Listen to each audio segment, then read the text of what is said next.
Another day, another vlog, char. Pero actually, matagal ko na talagang gusto mag-vlogan. Kailangan iniisip ko, sino namang manonood? Pero well, dahil dumaan to sa wall mo, tapusin mo na ha. Mag-iwan ka na rin ng comment, baka pwede mo na rin i-share.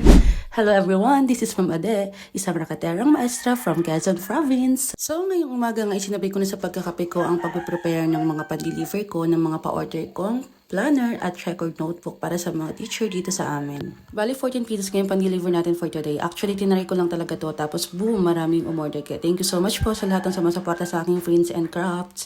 Actually, second batch naman ito ng pa-order ko at meron na rin akong third batch. Tapos, ngayon pinag-iisipan ko kung tatanggapin ko pa yung fourth batch kasi nga, next week, bukod sa may seminars na kasunod ay Brigada Eskwela, medyo madami-dami na rin kaming gagawing pang paaralan. Kaya, limited na talaga yung time para sa aking side hustle. Pero thank you so much pa rin po sa lahat na nag-i-inquire. Malaking tulong po talaga sa pag-aaral ko ang inyong suporta. Kaya thank you so much po sa lahat ng umu-order. Hanggang dito na lamang ang aking video. Sana po isuportahan nyo rin ako sa aking mini vlogs. Thank you so much. Thank you for watching.